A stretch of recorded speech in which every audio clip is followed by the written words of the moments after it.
much money you need to put to buy the next license in line, so that it gets you closer to the rebel license. Plus, if you put up runs or if you put down runs, then you also have to make sure that having those runs would be enough to get decent loadout and all that stuff. It's more complicated to adjust the runs rather than just putting up the weapon prices, which is what people do runs for. Shit, So that's I just. why What if weapons you went what up. if you had something like the drop zone, but it dropped these blueprints that we all talk about, and it was basically it got dropped onto a certain place in the map or any random place, and it was just the cops had to stop the rebels from getting them, and the corp could help, and the rebels had to get them. So then they could use those blueprints. They had to get a certain amount of blueprints, and then they could do it. And they could also get blueprints from the Fed, or they could get certain blueprints from the drop zone, certain blueprints from. I mean, you saying blueprints the way it's going, it's not going to be the sort of thing like how it is in Rust, for instance. Because if we're going to have a system in which you have a blueprint, you use it and you learn it, and then you save what you can use, that's going to be an entire system that will be virtually impossible to add. I don't know. I'm just letting you know. I don't know. I was thinking about like with regards to blueprints, the whole idea of blueprints, you can probably forget it. But what you can seriously consider is having separate parts that you find, and then I think being he able to conjoin those parts. I think he was referring to the blueprint as one of the parts you would need to craft a weapon. Okay. as fair in, enough. like, but the problem is when you think of a 50 cal and the blueprint, you think of trigger. being able to craft. Learning it, yeah. Yeah. What we were thinking is more, for instance, at some point you find the butt of the rifle, at some point you find the magazine, and at some point you find the trigger, and at some point you find the spring, for instance, and at some point you find the body, and then all that would make an AK-47, for example. Yeah. That's So all. you also got to remember that it's not just going to be a case of you log on and you take 10 minutes to find it. I mean, it could take you a day or two. So it just depends on the spawn rates of the items. Like you have gems, you could do it in certain mines. You could like mine, and you could be like, you found a rusty 50 cal trigger, and you have to get it like clean, polished. Yeah, that's cleaner. completely doable. Yeah. Mind if I make one suggestion to this though? You would have to make it, I think, to where they can't store these parts to craft weapons in their vehicles. Otherwise, would actually store they it would on just them. hide it in their vehicles forever, so that there'd be no chance of recovering them. Yeah, like make them use their houses a bit more. But then and these parts would be cost illegal so much as money well. then. Yeah, that'll make them use the house a little bit more, because Because you the know, houses are you underused. never do drug busts. I mean, if you see people doing, you know, finding these parts, and then police officers, you know, he's gone to the garage and put it in his car and then stored it. And what are you gonna do now? You can't really do anything. I mean, Yeah. That if way, you made it, if if they you take made it it to so the- it's, yeah. you made That it so way, it's if they hard take to it to find the house, at anything. least you got the chance to, you know, the police have, you know, can call in maybe SWAT if he's got a shitload of friends. And this helping him isn't protect. this isn't just to help the police, because the police won't rob it. Like the police won't break into a house unless they have suspicion that those weapon parts are there. You know, they've got to have probable cause. This is to encourage basically- like the big rebel gangs to be after each other's weapon parts. Yeah. Or then- maybe they can just, you know, like store a lot more space each part or something like that. And maybe actually, I got this suggestion from one of the gangs the other day, but maybe making warehouses being able to be purchased instead of just houses. And maybe if you do make it so they're really, really big and like they store a lot of, like they take up a lot of space in crates, maybe you should make it that if you buy a warehouse, you can get loads more crates than you would be able to fit in the house, and you can do more stuff in there.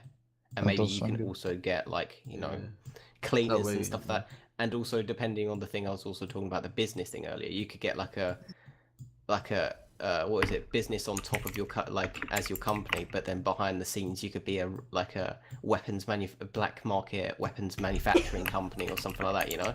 Yeah. Or what you could do is you could make it so that there was player-run markets.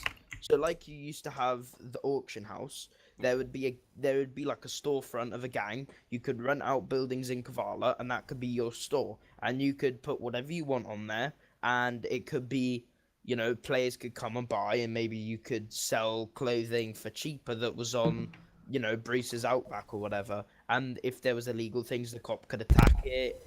I don't know. That's just an idea. But my main point was gonna be maybe you should make it so people can rent houses until restart for cheaper than you buy them, so that like if they're doing like what we've been talking about when they're finding the parts to these weapons, they can temporarily store them in a house.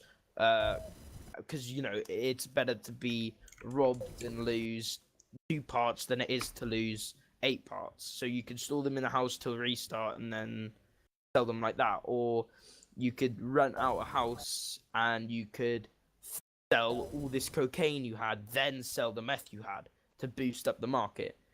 Yeah. And I someone think said that's a this- bit overcomplicating. I mean, the entire idea of having it craftable is to limit the amount of people that actually have them. Because I remember, like, not I remember, but like on the bigger servers, like seeing a rebel with a 7.62 weapon, you know that they're the shit, and you know that they worked fucking out of their ass to get that, and you know that it's pretty tough to get it. It's just that it's not like that on the server. On the server at the moment, the way it was before the update, was everyone was just using it. And you see just every rebel with a 7.62. So the entire point of making it craftable, the sole reason, is to limit the amount of people that have 7.62s.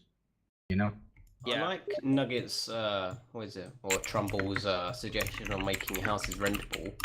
But then if you do, that would be pretty cool, because then you would be able to, like, I don't know, like you get the dole checks, maybe you could like somehow get it so it money comes out of their bank and it pays like every half an hour or something, like a big amount, saying that you've rented this house and you have to pay this amount every half an hour or something like that. What you could do is you could make it. I don't know. I think I like the shop idea. I think we should use the shop idea. Yeah, the shop idea sounds awesome, yeah. But Like making your own shit, shop. that's what I was gonna say. The thing that we were talking about earlier was the dynamic market. I think it's a bit broken, and we should just get rid of it because it works, but it doesn't work, and like it just discourages runs because when you see, okay, the coke is on the low, the meth is on the low, weed is up, and it's only up by 100. So you're like, oh, well, what the shit's the point? We might as well just not do a run. And then it discourages running. So, like, people wait until there's no one on, so they can't be robbed. So it cuts out that whole.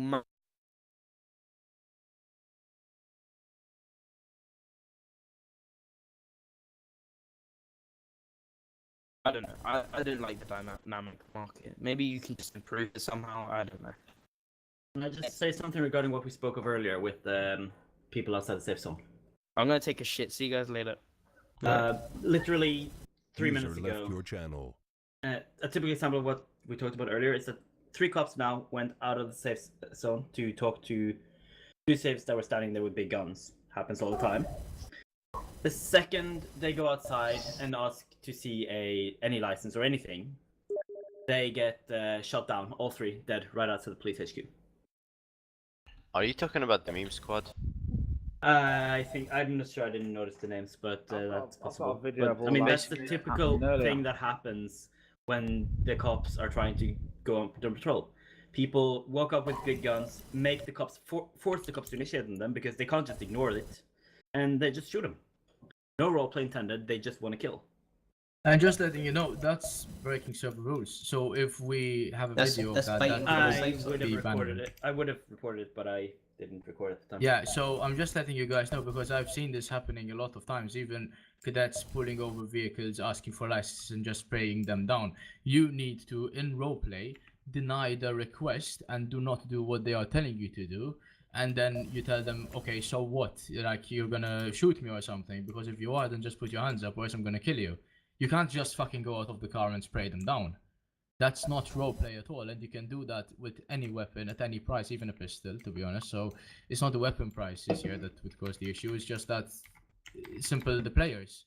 Like, you guys need to start encouraging the roleplay. I mean, you guys are saying you don't get opportunities to roleplay, but even simply a cop pulling you over, why can't you just put the guns in the car, hide all your rebel stuff, and go out as a regular civilian and talk to the cop and get away with it using roleplay? How hard is that to do? You know? That's at the moment. I'm pretty sure all the cops can agree. I'm not seeing that happen at all.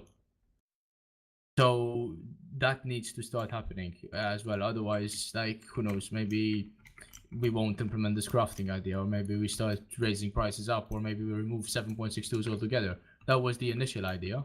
Yeah, removing 7.62s altogether, because they just prevent roleplay. But we had a discussion about it and we decided not to. It's just that we just want people to roleplay because we know that if all the parties start to roleplay together, then it will be more enjoyable for both parties, even though they have big guns. That is also the main argument against Blaze's suggestion of removing rubbers. The few times we actually get some roleplay is that's a retarded idea. When we are in a hostage situation and when we are processing people. And processing people we get through tasers and rubbers. We don't get that from lives. Exactly. If we want a clean, nice roleplay, we kind of have to process people or be a negotiator because that's the only times people are not allowed to kill us. Yeah, definitely. That's really. I'll tell you one other thing as well. I spent some time as a hostage of ARF the other day, and NL, a joint sort of thing. And I will tell you, it was almost the worst 50 minutes of my time on the server because of the sheer amount of power game rules being shouted in my face and silence that I got. They are. Oh yeah, that's another thing, because I've been getting stuff with regards to power gaming. I'm aware I said this long ago and it wasn't implemented. However, it's going to be removed. It's going to be a bannable offense if you power game from now on. Yeah, I had that today actually. You know, as the bags are invisible for the cops. Yeah. Basically, they were trying to power game, saying you're wearing a bag, put it on the ground. I was trying to speak to them. They were saying we're shoving a sock in your mouth. Yeah. Things like that. I was like, I don't know what you're on about. I'm not wearing a bag.